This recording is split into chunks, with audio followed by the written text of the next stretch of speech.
Então é Natal e o que você fez? E aí galera, tudo bem com vocês? Vamos aí para mais uma edição do 6x1 Responde, que é aquele quadro onde vocês fazem perguntas e eu as respondo em vídeo. Você vem aqui nos comentários e faz uma outra pergunta que eu vou responder na semana que vem e assim a gente vai se retroalimentando por todos os natais. Desde o início eu peço para você deixar o like no vídeo, se inscrever no canal caso ainda não seja inscrito, usar os comentários para opinar sobre cada um dos assuntos que a gente vai abordar e também para fazer o seu questionamento para a próxima edição. Sempre lembrando que esse e todos os demais vídeos do canal são feitos com o patrocínio do OneFootball, que é um aplicativo muito completo que tem tudo que envolve esse universo do futebol e agora está inclusive transmitindo campeonatos, como a Bundesliga. E para assistir os jogos do campeonato alemão é muito fácil, você só precisa baixar o app pelo link da descrição, ir na aba Jogos, depois na aba Assista. Aí é só escolher o jogo que você quer acompanhar sem precisar incluir cartão de crédito nem nada. E como até o Papai Noel já está sabendo, o OneFootball é um aplicativo totalmente gratuito que está disponível tanto para Android quanto para iOS e o link para você baixá-lo está aqui na descrição desse vídeo. Começo com a pergunta do Sam Ruas. Agora que o Ronaldo Fenômeno é o novo proprietário do Cruzeiro, é possível uma parceria do Cabuloso com o Real Valladolid? Por exemplo, empréstimos de jogadores do time espanhol para o Cruzeiro e vice-versa? Sam, obrigado pela pergunta. É possível e inclusive bem provável que isso aconteça, tá? Mas como a gente ainda está num processo muito inicial, não dá para saber qual vai ser o volume desse tipo de transação entre os clubes, né? Eu lembro que tem uma família que é dona de alguns clubes, acho que até vendeu o Granada, mas eles são donos, por exemplo, do Watford da Inglaterra, da Udinese da Itália, e direto eles fazem isso, né? Um jogador tá meio mal num clube, eles transferem o cara para outro clube, já que os dois clubes são do mesmo proprietário, né? Então ele pode manejar essa questão e usar os atletas no clube que for mais conveniente para ele. Nesse momento, analisando aí os plantéis de Cruzeiro e Valladolid, eu acho mais fácil que jogadores do Cruzeiro, às vezes atletas que estejam sem espaço aqui, especialmente jogadores jovens, tenham um intercâmbio lá no Valladolid, seja no time principal ou no time B, do que ao contrário. Até considerando que não é um movimento muito natural do mercado, né? Um jogador espanhol, que é a grande base do elenco do Valladolid, jogadores europeus virem para o Brasil, são só aqueles atletas que realmente não têm mercado por lá. Então eu acho difícil jogadores do Valladolid desembarcarem aqui no Cruzeiro, pelo menos nesse primeiro momento, tá? Mas tem um atleta do Valladolid especialmente que eu tava dando uma olhada e não vai me surpreender se ele aparecer aqui no Cruzeiro. É o Steven Plaza, um atacante equatoriano de 22 anos que apareceu muito bem no Independiente del Valle e foi comprado pelo Valladolid em 2018, logo que o Ronaldo comprou o clube. O Plaza nunca conseguiu ter espaço lá no Valladolid, tá? Ele jogou só 2 partidas pelo time principal, jogou um tempo pelo time B, mas também não teve grande destaque, teve empréstimos no Trabzonspor da Turquia e passou essa última temporada de volta ao Independiente del Valle, onde também mal jogou por causa de alguns problemas físicos, e é um cara que se aparecer aqui no Cruzeiro não vai me surpreender em nada. Por 3 motivos basicamente, tá? Ele é um atacante que pode ser centroavante ou pode jogar pelo lado, então é uma posição que o Cruzeiro tá buscando jogador. É um atleta que pertence ao Valladolid e não deve ter espaço por lá, então se é para emprestar para um time sul-americano, por exemplo, é interessante pro Ronaldo botar ele no Cruzeiro, sem contar que é uma possibilidade de reinserir esse jogador no mercado para que ele possa ser visto e talvez o Ronaldo possa até recuperar os 2 milhões de euros que pagou na contratação dele lá em 2018 e hoje parecem um investimento perdido, porque ele realmente não vingou até agora. E só para deixar bem claro, isso não é uma notícia, não é uma especulação, não é uma informação, é apenas uma coisa que eu tava olhando o elenco do Valladolid e pensei assim, jogador sul-americano que não tem espaço por lá e pode caber aqui no elenco do Cruzeiro, acho que essa movimentação pode acontecer, mas até hoje não tem nenhuma notícia sobre isso. O Everton Eustáquio pergunta, o investidor do clube pode vender futuramente o Cruzeiro para qualquer um ou tem que ser aprovado novamente? Everton, obrigado pela pergunta. A partir do momento que o Ronaldo comprou aí 90% das ações da SAF do Cruzeiro, ele não tem que consultar ninguém do Cruzeiro para fazer qualquer tipo de negociação com essas ações, tá? A partir do momento que ele comprou, isso ainda não foi sacramentado, né? É um processo que demora alguns meses, mas pelo que foi noticiado, essa vai ser a questão. O Ronaldo vai comprar 90% das ações. As ações são dele. Se ele quiser vender 10% daqui a 2 anos, quando o Cruzeiro estiver mais valorizado e receber uma grana, o dinheiro é dele. O Cruzeiro não recebe nada, o Cruzeiro não define mais nada. A única coisa que o Cruzeiro Esporte Clube, instituição, tem sobre o futebol são aqueles 10% restantes, tá? Sobre os outros 90%, o Ronaldo faz o que ele quiser, ele é totalmente responsável. E só para explicar uma questão que às vezes pode ficar um pouco confuso. Aquela votação que teve na outra sexta-feira, né, um dia antes do anúncio aí da compra do Cruzeiro pelo Ronaldo, Ronaldo. Aquela reunião do conselho foi para aprovar a venda acima de 49% das ações da SAF. Não foi nada tipo assim, vamos aprovar a venda para o Ronaldo. Não, isso não existe. A partir do momento que o conselho aprovou que poderiam ser vendidas até 90% das ações, quem conduziu esse processo foi o pessoal da XP Investimentos com o aval da diretoria do Cruzeiro, tá? Então vamos entender essa questão aí. O conselho não aprovou a venda para o Ronaldo e não vai aprovar nenhum tipo de venda do percentual que o Ronaldo comprou. É o Ronaldo que define isso aí agora e qualquer dinheiro que ele lucrar com a venda das ações não é do Cruzeiro, é dele. E avançando um pouquinho nessa questão, qual seria o cenário ideal para o Cruzeiro Esporte Clube no momento que fez essa venda para o Ronaldo?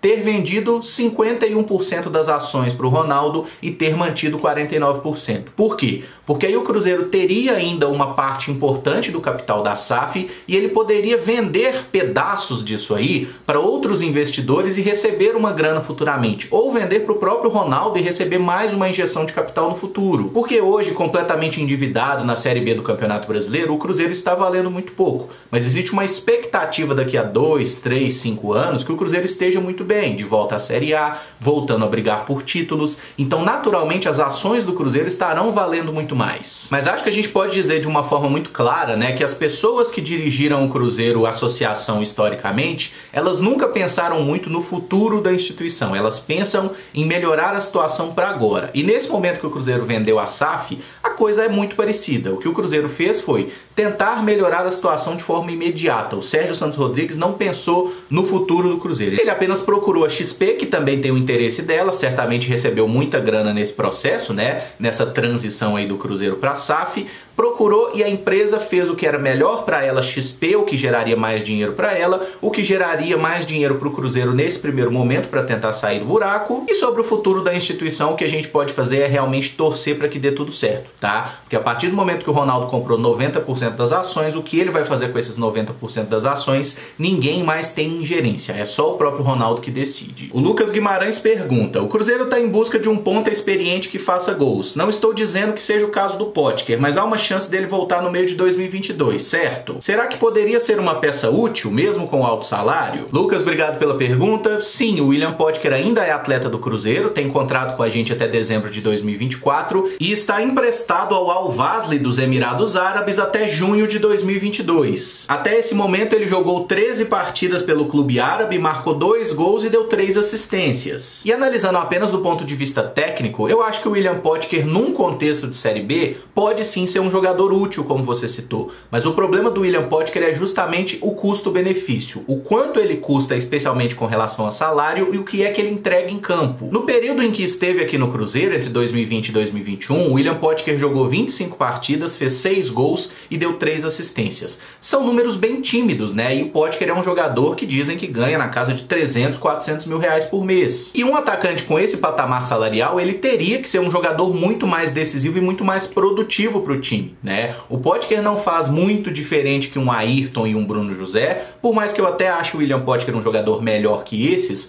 mas ele não faz muita coisa produtivamente acima e ele custa muito mais, talvez até mais que todos eles somados. E aí a gente deve lembrar que o Potker está emprestado com um valor fixado para compra. Qual é esse valor? Não foi revelado, mas se o time dos Emirados Árabes quiser comprar o passe dele, pagar o valor estipulado, ele fica por lá e não voltará para o Cruzeiro. Mas a tendência maior é que em junho ou julho do ano que vem o Potker esteja de volta, e se ele vai ser aproveitado aqui no Cruzeiro ou não, depende da comissão técnica, dos novos donos do clube, né? É uma situação que ainda está pendente, tem muita água para correr debaixo dessa ponte. Mas a minha torcida é para que o William Potker faça aí um primeiro semestre de 2022 maravilhoso, meta 30 gols lá, os árabes comprem o passe dele e a gente não tenha mais que lidar com esse jogador que acabou se tornando um problema por causa do seu salário muito fora da nossa realidade. O Danilo Ian pergunta: o meia Mateuzinho seria uma boa para o Cruzeiro? Eu gostaria dele no clube, acho um bom jogador. Danilo, obrigado pela pergunta. O Mateuzinho é sim um bom jogador e eu gostaria de vê-lo no Cruzeiro. Para quem não tá ligando o nome à pessoa, é aquele garoto que apareceu muito bem na base do América, né, o Matheus Leonardo, que atualmente é jogador do Beitar Jerusalém de Israel, que comprou ele em setembro de 2020 por 630 mil euros. A primeira temporada na Europa não foi boa, ele jogou 14 14 partidas e marcou 2 gols. E nesse momento está emprestado a outro time israelense, o Ashdod, onde jogou 10 partidas e fez 1 gol até aqui. Quando ele jogava no América e o Cruzeiro vivia um outro momento, né, em que tinha uma condição financeira melhor, em algumas oportunidades ele foi especulado para jogar aqui no nosso clube, mas nunca houve ali uma negociação de fato. O América faz jogo muito duro para vender jogador pro Cruzeiro, né? A gente já tá acostumado com isso. Mas agora que ele saiu do América, tá jogando lá no futebol de Israel e não tá tão valorizado assim,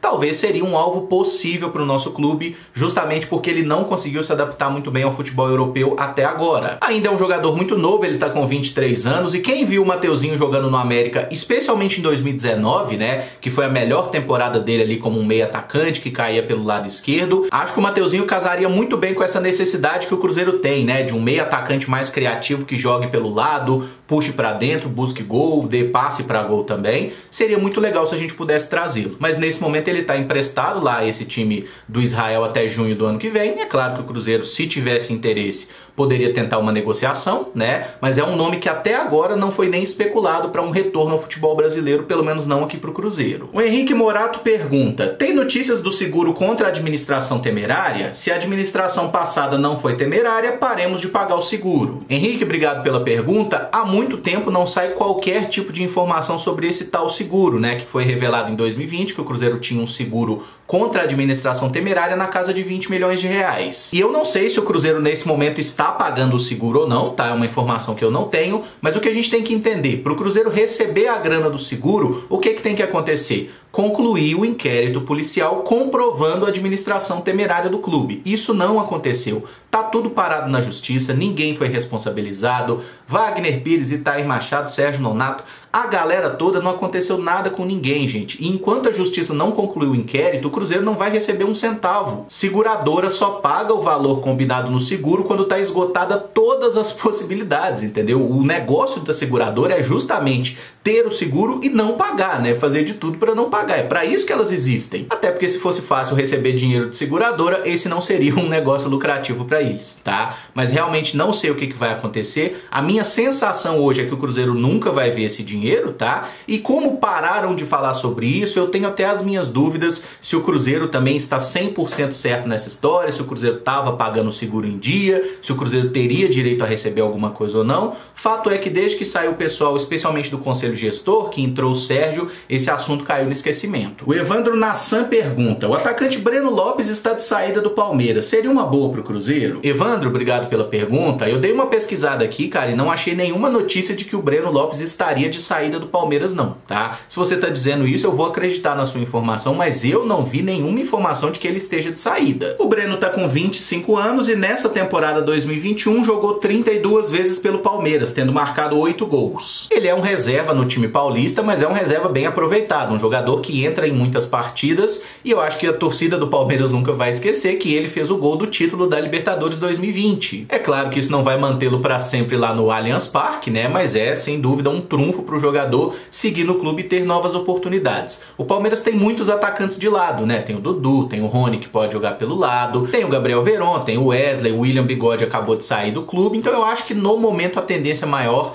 é que o Breno Lopes siga no Palmeiras como uma peça de elenco. Tá? Mas assim, se fosse possível trazê-lo para o Cruzeiro dentro de uma realidade financeira, sim, seria uma boa contratação. O Breno Lopes foi muito bem no Juventude jogando a Série B antes de chegar ao próprio Palmeiras. E o início do Breno Lopes no futebol, inclusive, foi no Cruzeiro. Ele jogou no nosso clube até a categoria Sub-15, quando acabou sendo dispensado. Mas eu achei uma entrevista dele pro pessoal do jornal O Tempo, quando ele ainda estava jogando no Juventude, né, em que ele fala que o sonho dele é jogar no Atlético Mineiro. É claro que o jogador é profissional, gente. Se eventualmente ele viesse jogar no Cruzeiro, ele faria o seu melhor, mas assim, convenhamos que o cara joga no Palmeiras, tem sonho de jogar no Atlético, financeiramente não é um alvo muito fácil pra gente trazer. Então não é um tipo de jogador que eu penso muito que o Cruzeiro vá buscar, simplesmente porque não cabe na nossa realidade, não é um garoto, né? Não é uma promessa, é um cara que já tá numa idade madura aí de 25 anos, então assim, não me parece um alvo acessível para a realidade do Cruzeiro, e sendo ele um atleticano como parece que é, faço menos questão ainda de que jogue aqui. O Alex Lima pergunta: comenta aquela parada da arquiteta que parece ter sido demitida por causa da foto polêmica de 6-1. Alex, obrigado pela pergunta. Me parece que até o momento a arquiteta não foi demitida, tá? Pelo menos as informações que eu achei foram de notas oficiais, nota de repúdio do Atlético, nota oficial até da Prefeitura de Belo Horizonte, dizendo que iria apurar os fatos e tudo mais, mas eu não vi informação de que ela tenha sido de fato demitida. Mas analisando o fato em si, a pessoa que vai fazer uma vistoria num estádio de um clube, por ela torcer pelo clube rival, ela posta uma foto fazendo provocação, isso é profissional? É claro que isso não é profissional. Da mesma forma, aquele rapaz que estava trabalhando num jogo do Atlético, né, atleticano, que estava lá pulando, cantando, em meio aos torcedores enquanto estava fazendo o trabalho dele. Isso é profissionalismo? Também não é. Mas ainda que eu considere que os profissionais em questão erraram, né, não acho que isso seja o certo de se fazer enquanto você está trabalhando, eu acho que daí a demitir o profissional também não precisa, sabe? Eu acho que é muito mais aquela questão que pode ser conversada, orientada, né? Que a pessoa não pode ter essa postura, não deveria ter, mas teve. Você vai mandar a pessoa embora por causa disso, nesse cenário de crise econômica, com essa dificuldade que tá para as pessoas arrumarem emprego? Eu não tomaria essa postura. E também não gosto dessa forma como as torcidas que se sentem incomodadas acabam fazendo algum tipo de pressão para que a pessoa seja demitida ou seja cobrada de alguma forma. Eu acho que não deveria ser assim, tá? Entendo que a pessoa às vezes passa do ponto, queria fazer uma brincadeira, uma zoeira ali que acaba tendo também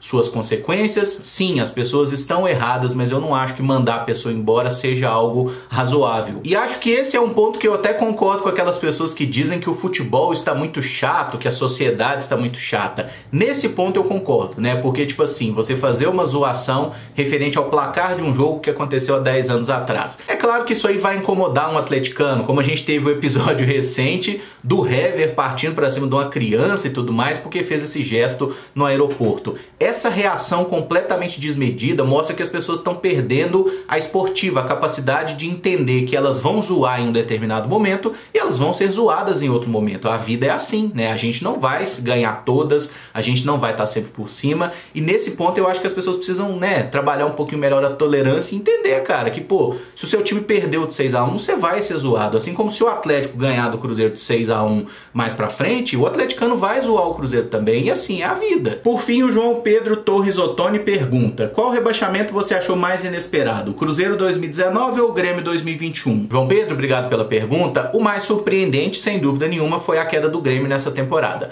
Justamente porque o Grêmio, de fato, cometeu muitos erros na gestão do futebol, em contratação de jogadores, de técnicos e tudo mais. Mas fora de campo, o Grêmio era um clube bem organizado, né? Salário em dia, financeiramente estava tudo funcionando, e dentro de campo que tudo deu errado. No caso do Cruzeiro em 2019, era um desastre anunciado. Por mais que tenha sido muito surpreendente tudo ruir tão rápido, né, de um time que tinha a melhor campanha na primeira fase da Libertadores para 6 meses depois a gente tá indo para a Série B, foi muito rápido, mas não foi surpreendente quando a gente pensa que não pagava salário, contratou um monte de jogador, que eu não vou chamar de vagabundo porque eu mudei, mas jogadores que não eram muito profissionais. Teve uma diretoria que cometeu muitos erros e também tem muita acusação de crime no meio do percurso. Então o Cruzeiro, ele cumpriu todos os requisitos possíveis para ser rebaixado, né? Foi um caos fora de campo que acabou entrando dentro do campo também. O Grêmio foi muito mais uma questão puramente esportiva, e nesse ponto que eu achei um pouco mais surpreendente, porque aqui no Brasil os times que caem normalmente são os times que fazem tudo errado, igual a gente fez em 2019. E um time cair simplesmente porque o projeto esportivo não deu certo não é uma coisa tão comum assim da gente ver. Mas foi o que aconteceu com o Grêmio em 2021, e estaremos os dois então dando as mãos e jogando juntos a Série B, torcendo inclusive para que a gente consiga subir, o Vasco também. Eu gosto de time grande na Série A, tá? Não apenas o Cruzeiro. Eu não gosto de ver time grande na Série B não, porque, velho, aí você olha pra Série A, cara, um tanto de time sem alma, uns times sem graça, sem torcida, tosco. Mas futebol é competência, ninguém vai subir porque a camisa é bonita, porque conquistou títulos em outros anos. A gente tem que provar dentro de campo que merece subir, e tomara que 2022 seja o nosso ano de retorno à Série A. Eu vou encerrar esse vídeo por aqui. Se você gostou, eu peço então que deixe o like, que se inscreva no canal caso ainda não seja inscrito. Use os comentários para dar a sua opinião sobre cada um dos temas que a gente abordou nesse vídeo, e também para fazer a sua pergunta para a semana que vem. Muito obrigado por acompanhar, um abraço, um Feliz Natal para vocês e até o próximo vídeo. Valeu!